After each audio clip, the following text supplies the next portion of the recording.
Hello, and welcome to another Sinister Sunday. Today, we're going to go over true paranormal experiences from people all over the world.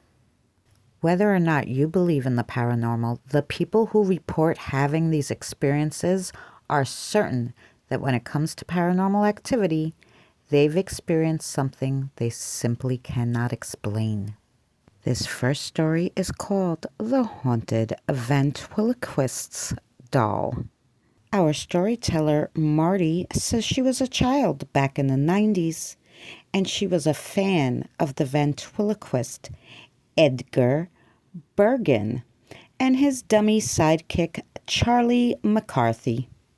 Marty said that when her father came across a ventriloquist doll as he wandered through a small magic shop located outside of Santa Rosa, California, he decided to buy it for her birthday.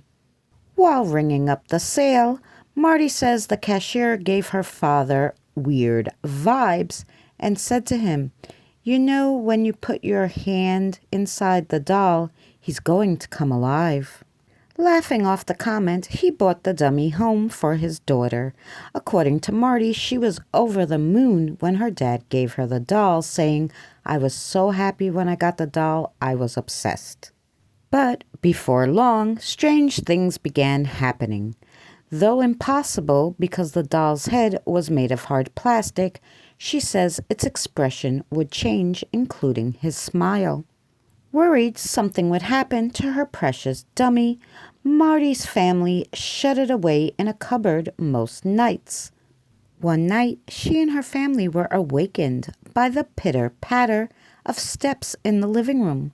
Thinking it was the dog or another family member, they went to look. No one was there except for the doll who was sitting on the couch. We remember specifically he was always put away because I loved that doll so much that I took care of it. Another strange occurrence began happening while Marty and her dad were away.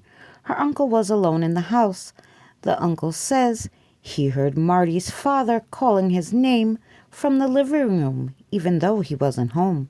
When he went to take a look, he found the doll, once again, sitting on the couch, and no one else. All of my family was pretty much scared of the doll, Marty says. People would start hearing their names being called, and we would hear walking at night. So my family decided we needed to get rid of the doll. Being a Mexican family and religious, Marty says her parents wanted to burn the doll in case it was demonic. They put it on the grill, and according to Marty, it wouldn't burn. This doll would not go up in flames at all whatsoever. They then tried cutting it up with a knife, but were unsuccessful. Finally, they threw it in the trash can. After the garbage was collected, Marty's dad went to retrieve the bin, and in it, the doll. To rid themselves of this dummy, they dug a hole in the backyard, put the dummy in it, then filled it with cement. Marty and her family have long since moved away, but she says they still think about the doll and the possibilities that eventually it might find one of us. Our next story comes from Joe. He tells us that he moved from Georgia to California in the late 1990s. Soon after, he says his brother followed him to the Peach State and rented an old house built in the 1800s. It looked nice from the outside. It did not feel good from the inside, Joe said. According to Joe, things seemed off from the moment he started helping his brother move into the house. I walked into the house and went, "Oh man," the hair stood up on the back of my neck, and I just felt ill at ease, like this place isn't cool at all, he said. Moments later, while he was carrying items into the bedroom, Joe said he heard whispering. A heated whispering, almost an argument between two people that seemed to be hovering on top of me in the ceiling area of the room, he added. Joe ran out of the room and asked his brother if he felt something off about the house too. His brother had picked up on a vibe but assured Joe that things would be all right. Joe said, "As long as you're good." "I'm not good, but I'm going to help you. Then I'm going back home, and I probably won't ever come back here." And sure enough, Joe's brother began experiencing unusual occurrences in his house. The most alarming, however, was when Joe says his young niece was found wandering alone on a busy road with her hand up in the air.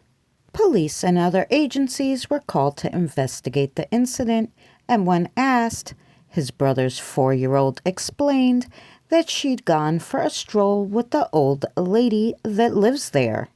She said she just wanted to go for a walk, so we went for a walk. Given the fact that the front door was too heavy for the 4-year-old to open by herself, no one could understand how she was able to leave the house. According to Joe, his niece said the old lady opened the door, then they petted the dog for a while, and then they went for their walk. She was so genuine and honest at 4 years old that he couldn't call her a liar. Very soon after that, Joe's brother decided to move, and he never returned.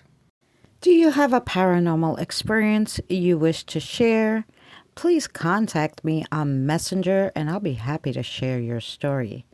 Thank you again for watching another Sinister Sunday, and if you're not subscribed, consider subscribing, like this video, and share it out. Please check out our Sinister Sunday playlist for more content like this. We'll see you next week.